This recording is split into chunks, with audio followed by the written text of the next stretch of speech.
Picture चालू करो बे। चलो भाई देखो अब मैं क्या करता हूँ। दो चीजें हैं। देखिए ये जो फिजूल की बातें हैं कि सोनिया गांधी केजीबी के एजेंट थी, अरे भाई थी तो अटल बिहारी पकड़ लेते या फिर नरेंद्र मोदी पकड़ लेते। आप झूठ बोल रहे हैं, उसी इंदिरा जी के लिए झूठ बोल रहे हैं जिस इंदिरा जी ने एक पाकिस्तान के दो पाकिस्तान किए थे। और आपने क्या किया था, ऑपरेशन सिंदूर में ट्रंप के कहने से एक क्या नाम सीधे सीधे सीज फायर कर दिया। आप आ जाइए, हमें ट्रंप की बात पर भरोसा नहीं है। ट्रंप की बात पे जवाब ना देने पर हमको प्रश्न है, आपत्ति है।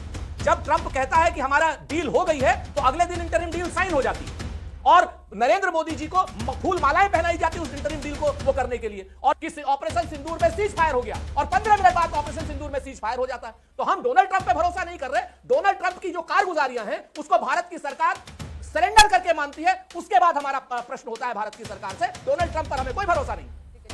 तो चलिए शुरू करते हैं।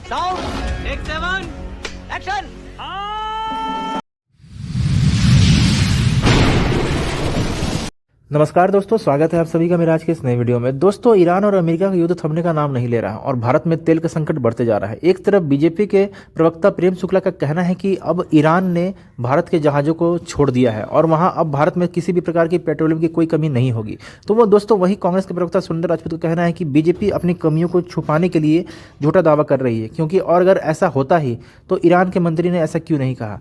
दोस्तों, आज बहुत ही गजब की डिबेट हुई है जहां बीजेपी के प्रवक्ता का झूठ कांग्रेस के प्रवक्ता ने उजागर कर दिया है। तो दोस्तों, आप सभी से रिक्वेस्ट है कि आप ये वीडियो पूरा देखिएगा और अगर आप मेरे चैनल पर नए हैं तो इसे सब्सक्राइब करना मत भूलिएगा। आइए देखते हैं, मजा आएगा। आप फिलिस्तीन में जब इजराइल मारता है तब आपको उसकी भी निंदा करनी चाहिए, उसी तरह से जिस तरह से आज 135 देश के साथ आपने हस्ताक्षर किया।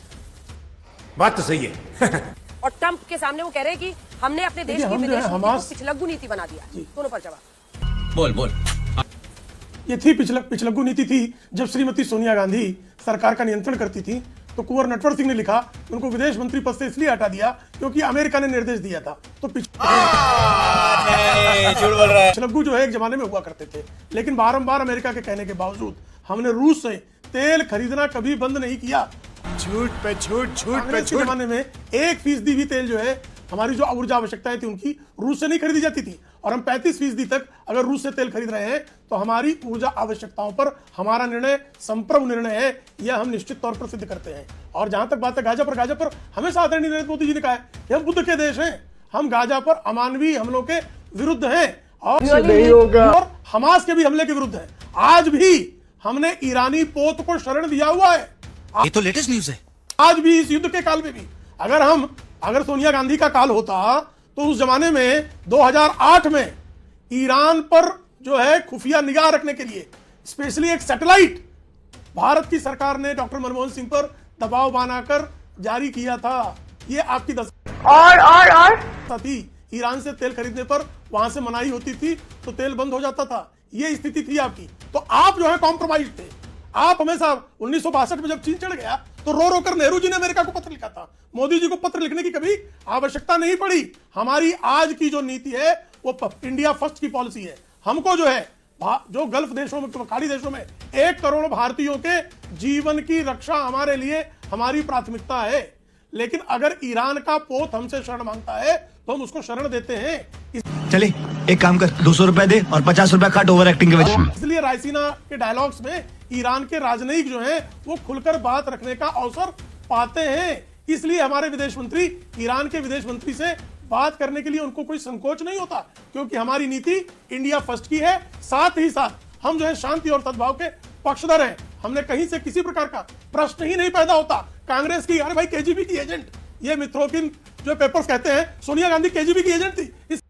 ठीक है, समझ गया। इससे अधिक कॉम्प्रोमाइज और क्या हो सकता है।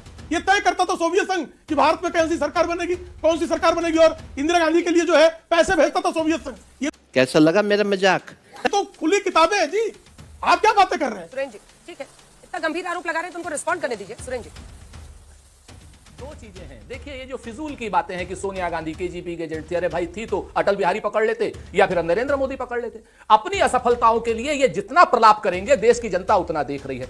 मैं आपको एचपीसीएल का लेटर दिखा सकता हूं अंजना जी, वो आपके पास भी होगा। वर्तमान के मुद्दे पर अगर आप वर्तमान के मुद्दे को आप इतिहास को कलंकित करके अपने असफलता नहीं छुपा सकते हैं। क्या बात है सर, क्या बात है सर, क्या बात, ये बात है। आप झूठ बोल रहे हैं उसी इंदिरा जी के लिए झूठ बोल रहे हैं जिस इंदिरा जी ने एक पाकिस्तान के दो पाकिस्तान किए थे। और आपने क्या किया था, ऑपरेशन सिंदूर में ट्रंप के कहने से एक क्या नाम सीधे सीधे सीज फायर कर दिया।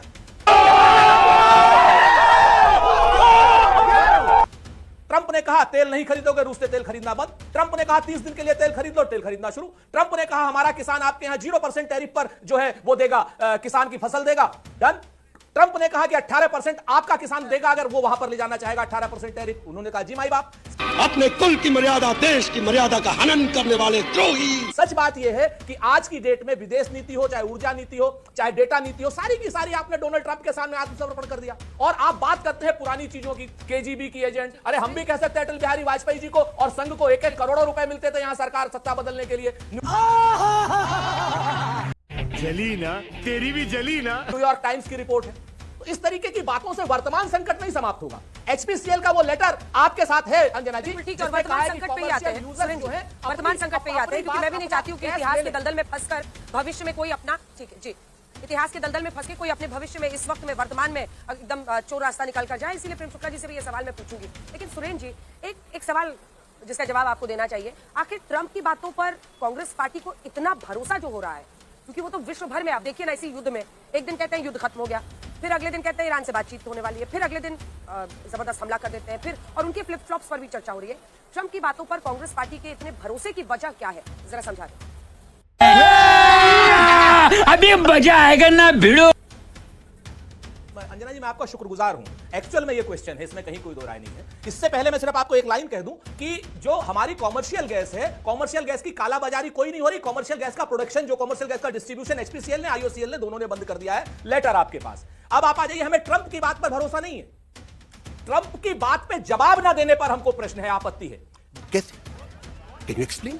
जब ट्रंप कहता है कि हमारा डील हो गई है तो अगले दिन इंटरिम डील साइन हो जाती है और नरेंद्र मोदी जी को फूल मालाएं पहनाई जाती उस इंटरिम डील को वो करने के लिए। और 7 करोड़। 4 दिन बाद जब उस डील की कमियां निकल करके आती है कि तो सरेंडर्ड डील है, ये तो कंप्रोमाइज डील है, तब भारतीय जनता पार्टी के प्रवक्ता कहते हैं कि नहीं नहीं साहब, हमने अभी साइन नहीं किए। हम डोनाल्ड ट्रंप पे भरोसा नहीं कर रहे, हम तो अपनी सरकार के कारगुजारी पर भरोसा कर रहे हैं। जब सरकार रूस से तेल खरीदना बंद कर देती है तब हम मानते हैं कि डोनाल्ड ट्रंप ने कहा था। जब 15 मिनट पहले ट्वीट आता है डोनाल्ड ट्रंप का कि ऑपरेशन सिंदूर में सीज फायर हो गया और 15 मिनट बाद ऑपरेशन सिंदूर में सीज फायर हो जाता है, तो हम डोनाल्ड ट्रंप पे भरोसा नहीं कर रहे। डोनाल्ड ट्रंप की जो कारगुजारियां हैं उसको भारत की सरकार सरेंडर करके मानती है। उसके बाद हमारा प्रश्न होता है भारत की सरकार से। डोनाल्ड ट्रंप पर हमें कोई भरोसा नहीं। ये बड़ी अच्छी बात कही आप। कब मतलब भारत के स्टैंड को लेकर कई लोगों के मन में प्रश्न है, जिसके बाद मैं अचल जी से भी और जनरल सिन्हा से भी पूछूंगी। आप लोगों की नजर में क्या जो भारत का मौजूदा रुख है, उसमें हम ईरान से बातचीत तो कर रहे हैं, लेकिन हम खुलकर अमेरिका और इजराइल की निंदा भी नहीं कर रहे जो उन्होंने ईरान पर हमला किया उसके लिए, लेकिन खाड़ी देशों पर जो ईरान हमले कर रहा है उसमें हमने निंदा की है। ये स्टैंड सही और बरकरार रखना चाहिए। जनरल मिनिस्टर, छोटा छोटा जवाब आपसे शुरू। अंजना बिल्कुल सही है, स्टैंड है, बरकरार रहना चाहिए। और उसको मैं एक छोटी सी चीज से और जस्टिफाई करूंगा। पर्शियन गल्फ में ईरान का हक और अधिकार नहीं है स्टेट ऑफ हॉर्मुज में। एक सवाल Can you explain? मैं उठाता हूं, पिछले 2 साल के अंदर भारतीय जो हमारी मर्चेंट शिप थी, 28 शिप्स को IRGC उन पे चढ़ी थी और हमारे 778 सेलर या सी फेरर्स हैं उनको पकड़ा था।